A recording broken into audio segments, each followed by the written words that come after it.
Istanbul-Protokoll. Untersuchung und Dokumentation von Folter. Der Fall Baki Erdoğan im Jahr 1996 war der Anlass für das Istanbul-Protokoll. Erdoğan wurde in der Türkei 2 Jahre inhaftiert und zu Tode gefoltert. Nach offiziellen Angaben starb er an Tuberkulose. Mit Hilfe von Fotos von Folterspuren, die vor Erdoğans Bestattung aufgenommen wurden, konnte die Folter nachgewiesen werden. Später gelang es sogar, die Verantwortlichen vor Gericht zu verurteilen. Vor diesem Hintergrund wurde das Istanbul-Protokoll zwischen 1996 und 1999 maßgeblich von der Menschenrechtsstiftung der Türkei, Physicians for Human Rights und der türkischen Ärztekammer erarbeitet. Dabei waren 75 ÄrztInnen, PsychotherapeutInnen, RechtsanwältInnen und MenschenrechtlerInnen aus 15 verschiedenen Ländern. Im Dezember 2000 wurde das Istanbul-Protokoll durch die Vereinten Nationen angenommen. Im Jahr 2004 veröffentlichte die UN das Handbuch zum Istanbul-Protokoll, welches mittlerweile in mehreren Sprachen zur Verfügung steht und aktuell von einer internationalen ExpertInnengruppe aktualisiert wurde. Ziel des Istanbul-Protokolls ist die Dokumentation von Folter und anderer grausamer, unmenschlicher oder erniedrigender Behandlung oder Strafe. Überlebende von Folter können unterstützt werden, indem Folterfolgen gerichtsfest dokumentiert, therapeutische Bedarfe identifiziert, Rehabilitation ermöglicht und so Leid anerkannt wird. Durch eine gerichtsfeste Dokumentation soll die Strafverfolgung von TäterInnen ermöglicht und langfristig weitere Folter vermieden werden. Das Handbuch richtet sich an MedizinerInnen, TherapeutInnen und AnwältInnen sowie weitere Berufsgruppen, die Folterfolgen dokumentieren wollen, um zum Beispiel die Folgen in einem Asylverfahren anzubringen oder auch für die Strafverfolgung der TäterInnen.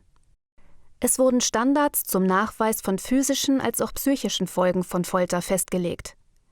Im Handbuch gibt es Hinweise zur Gesprächsführung, zum Umgang mit Aussagen zu den TäterInnen, dem Einsatz von DolmetscherInnen und vieles mehr. Folgen von Gewalt können physische, psychische und psychosoziale Auswirkungen sein. Körperliche Folgen lassen sich anhand von frischen Hautverletzungen und Narben, aber auch an Verletzungen von Sinnesorganen und inneren Organen sowie neurobiologischen Veränderungen erkennen. Psychische Folgen zeigen sich zum Beispiel durch Depressionen, Ängste, Albträume, Vermeidung, Flashbacks und Suizidgedanken. Auf der psychosozialen Ebene können zum Beispiel Schwierigkeiten bei der Emotionsregulation und Beziehungsgestaltung, soziale Isolation, Statusverlust und Armut auftreten. Diese Folgen gilt es durch ein interdisziplinäres Team aus ÄrztInnen, PsychotherapeutInnen, PsychologInnen, SozialarbeiterInnen und JuristInnen zu ermitteln. Folter und andere grausame, unmenschliche oder erniedrigende Behandlung oder Strafe erleiden Geflüchtete in den meisten Fällen in den Herkunftsstaaten und auf der Flucht. ExpertInnen gehen davon aus, dass etwa jede 5. geflüchtete Person in Deutschland explizite Foltererfahrungen gemacht hat und es ist davon auszugehen, dass ein noch größerer Anteil Menschen andere Formen von Gewalt erlebt hat.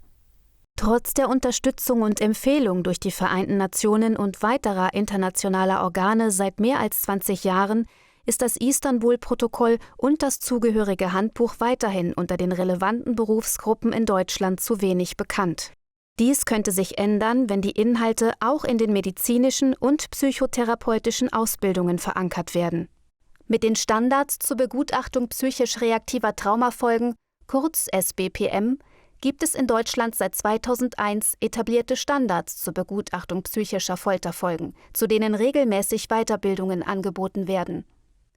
Aber hier wie auch beim Istanbul-Protokoll gilt, dass in den meisten Fällen private Gutachten durch die Geflüchteten in das Verfahren eingebracht werden. Eine Beauftragung entsprechender Gutachten durch das Bundesamt für Migration und Flüchtlinge, kurz BAMF, oder vor Gericht bleibt häufig trotz deutlicher Hinweise auf Folterfolgen aus. Es mangelt an der Finanzierung der Gutachten. Im Sinne der Anti-Folter-Konvention sollten Überlebenden von Folter spezifische Untersuchungen und eine Dokumentation der Folterfolgen angeboten werden, damit sie das erlittene Unrecht in asyl- und strafrechtlichen Verfahren geltend machen können. Zugleich sollten sie niedrigschwellig Zugang zu Behandlung und Rehabilitation erhalten.